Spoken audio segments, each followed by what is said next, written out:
यात्री देश के और विदेश के और 12 क्रू मेंबर सवार थे। इसमें से एक यात्री का बचने का अच्छा समाचार मिला है, मगर जो यात्री बचा है उसको मैं मिलकर आया।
दोपहर को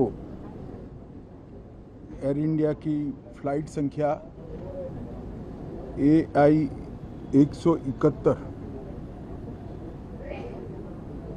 दुर्घटनाग्रस्त हुई और कई पैसेंजर इसके अंदर हताहत होने की संभावनाएं हैं। इस घटना से पूरा देश क्षुब्ध है और पूरा देश एक साथ पूर्ण संवेदनाओं के साथ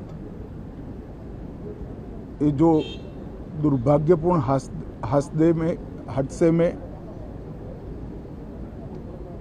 पैसेंजर हताहत हुए हैं, इनके परिजनों के साथ खड़ा है। सबसे पहले मैं भारत सरकार, गुजरात सरकार, भारत सरकार के प्रधानमंत्री जी और गुजरात सरकार की ओर से भी जो लोग हताहत हुए हैं इनके परिजनों के प्रति गहरी संवेदना व्यक्त करता हूं। 10 ही मिनटों में हादसे के भारत सरकार के पास सूचना पहुंची। तुरंत ही मैंने मुख्यमंत्री जी, यहाँ के गृह मंत्री, होम डिपार्टमेंट के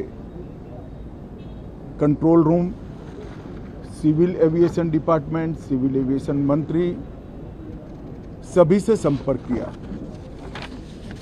प्रधानमंत्री जी का भी तुरंत ही फोन आ गया और भारत सरकार और गुजरात सरकार के सभी डिपार्टमेंट एक साथ होकर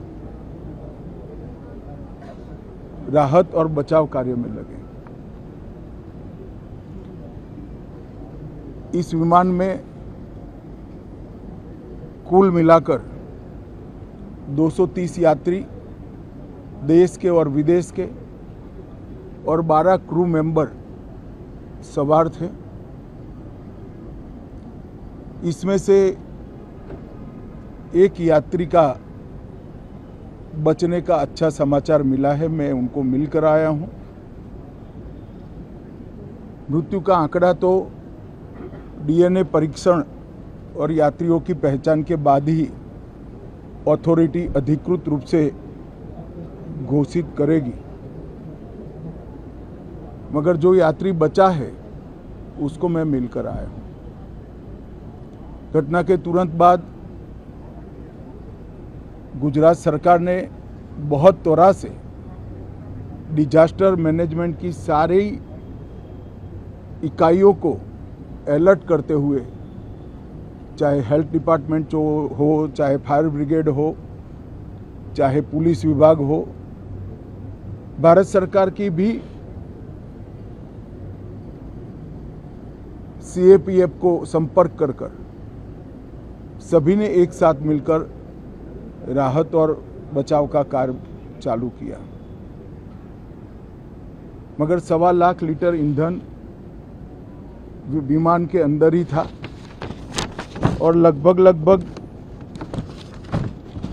गर्मी तापमान इतना ऊंचा हो गया कि किसी को बचाने की मौका ही नहीं मिला।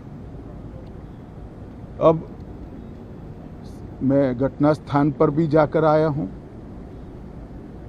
सारे यात्रियों के मृतदेह को बाहर निकालने का काम लगभग समाप्त हो चुका है। जितने यात्रियों के परिजन यहाँ पहुँच चुके हैं वो सबका डीएनए लेने की कार्यवाही भी 2-3 घंटों में समाप्त हो जाएगी। विदेश में जिनके परिजन हैं उनको सूचना देने की कार्यवाही समाप्त हो चुकी है और जैसे ही पहुंचते हैं उनके भी डीएनए सैंपल लिए जाएंगे और मृतदेहों की पहचान के लिए जितने मृतदेह मिले हैं इनके भी डीएनए सैंपल लेने की कार्यवाही समाप्त हो चुकी है। गुजरात में ही लगभग 1000 के आसपास डीएनए टेस्ट करने पड़ेंगे। ये सभी टेस्ट करने की क्षमता गुजरात में विकसित है, तो डीएनए टेस्टिंग के लिए कहीं गुजरात के बाहर जाने की ज़रूरत नहीं पड़ेगी।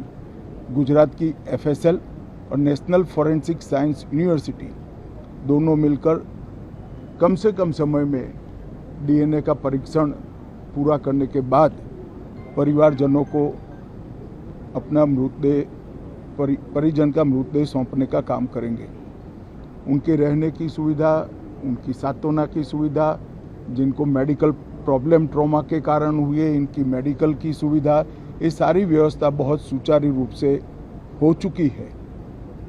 अभी रिव्यू मीटिंग में सारी व्यवस्थाओं को हम सब मंत्रियों ने साथ में मिलकर देखा है। एविएशन डिपार्टमेंट ने अपनी जांच शुरू कर दी है और जांच तेजी से आगे बढ़े इसके लिए भी एविएशन मंत्री जी ने सूचनाएं दी हैं। मैं फिर से एक बार राहत काम में जिन जिन एजेंसियों ने त्वरा के साथ बचाव और राहत का काम किया वो सभी का धन्यवाद करना चाहता हूं और फिर से एक बार जिन्होंने अपने परिजनों को गंवाया है, हताहत हुए हैं, वो सभी को मनपूर्वक संवेदनाएं व्यक्त करता हूं। मैं एक बार ज़रूर कहना चाहता हूं कि ये एक्सीडेंट है, एक्सीडेंट को कोई रोक नहीं सकता, परंतु 365 दिन 24 घंटा इस तरह की घटना के लिए प्रशासन का जो अलर्टनेस है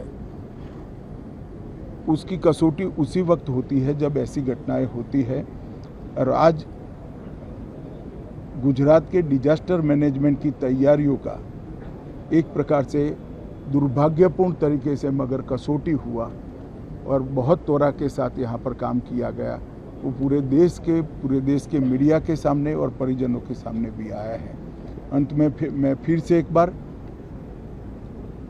सम्माननीय प्रधानमंत्री नरेंद्र मोदी जी की ओर से, भारत सरकार और गुजरात सरकार की ओर से सभी हताहत लोगों के परिजनों के प्रति गहरी संवेदना व्यक्त करता हूं। मैं इस वक्त अहमदाबाद के सिविल अस्पताल के ट्रॉमा सेंटर में मौजूद हूं, जहां पर तमाम जो ज़ख्मी लोग हैं उनका यहां पर इलाज किया जा रहा है। कई सारे जो स्टूडेंट्स हैं वो यहां पर हैं, कुछ विदेशी नागरिक हैं, इसलिए आप देख सकते हैं कि यहां पर प्रशासन से जुड़े हुए कुछ अधिकारी भी यहां पर आए हैं अपने अपने नागरिकों की जो है यहां पर जानकारी लेने, उनका हाल पूछने। अगर मैं आपको यहां पर ये लिस्ट दिखाऊं तो देखिए ये लिस्ट है तमाम लोगों की, जो लोग ज़ख्मी हैं सबकी उम्र अगर आप देखेंगे तो देखिए 20, 19 साल, 18 साल ऐसी ही होंगे। ये जो है आमतौर पर स्टूडेंट्स हैं और ये बाकी जो लोग हैं वो ज़ख्मी लोग हैं। ऐसे ही और भी लोग हैं अलग अलग वार्ड्स में यहाँ पर रखे हुए हैं। मैं आपको यहाँ पर बताना चाहूँगा कि दमन दीव के डिप्टी कलेक्टर मेरे साथ मौजूद हैं। सर, आपकी मुलाकात हुई रमेश कुमार जी से, कैसे हो? ठीक है। अच्छा, बातचीत हुई कि कहाँ जख्म लगा है, क्या अभी ज़्यादा जानकारी नहीं है। कहाँ के रहने वाले? दमन दीव के रहने वाले? दीव के रहने वाले वो अकेले ही हैं जो इस मामले में जो है किस्मत से बचे? अभी इस बारे में मेरे पास पूरी जानकारी नहीं है। हाँ सर, जब देख करने के लिए अंदर गए थे तो क्या बातचीत हुई, क्या? बस उनका हालचाल पूछा मैंने, वो ठीक है अभी, है ना, और अंडर ऑब्जर्वेशन है। कहाँ चोट लगी है उन्हें? नॉर्मल खरोच आई है और कुछ नहीं। मैं आपको बता दूं कि रमेश विश्वास कुमार वही शख्स हैं जो दमन दीव के रहने वाले हैं। 11A ये उनकी विंडो सीट थी, इमरजेंसी सीट थी, और जैसे ही प्लेन क्रैश हुआ आग लगने से ठीक पहले वो इमरजेंसी विंडो से बाहर निकले और उन्होंने अपनी जान बचाई। और उनसे ही मिलने के लिए दमन दीव प्रशासन के कई सारे लोग जो यहाँ पर आए हैं, खुद डिप्टी कलेक्टर भी आए हैं, जिन्होंने इसी वार्ड के अंदर जिनका भी इलाज चल रहा है रमेश विश्वास कुमार, उनसे उन्होंने मुलाकात की। और ना सिर्फ उन्होंने मुलाकात की बल्कि इस वक्त गुजरात पुलिस की क्राइम ब्रांच टीम भी जो है वो लगातार उनसे पूछताछ कर रही है, उनका बयान दर्ज कर रही है, क्योंकि 242 यात्रियों में से एक ही खुशकिस्मत यात्री ऐसे हैं जिनकी जो है वो जिनकी ज़िंदगी बच पाई, वो इस वक्त जो है ऑब्जर्वेशन में हैं और वही बता सकते हैं अपनी आंखों देखा हाल कि आखिर ये घटना क्या हुई, कैसे हुई। तो जैसे कि आपने खुद डिप्टी कलेक्टर साहब को सुना कि इनकी मुलाकात हुई है और वो उनका इलाज चल रहा है। फिलहाल उन्हें बहुत ज़्यादा चोट नहीं है। क्या सर कहीं पर कोई फ्रैक्चर भी है या कोई बड़ी चोट भी लगी, गंभीर तो कोई बात? अभी डॉक्टर से ये मेरे को जानकारी नहीं मिल पाई है, तो इस बारे बात कर पा रहे थे, होश में है? जी जी। तो आपने सुना कि वो होश में बात कर, कुछ और भी जो स्टूडेंट्स हैं उनकी भी फैमिली यहाँ पर मौजूद है। मैडम, आपके भी बेटे जो हैं वो स्टूडेंट थे वहाँ पर, वो भी जख्मी, अभी उनकी तबीयत कैसी? मेरा बेटा है MBBS में और मेरी ननन का बेटा है।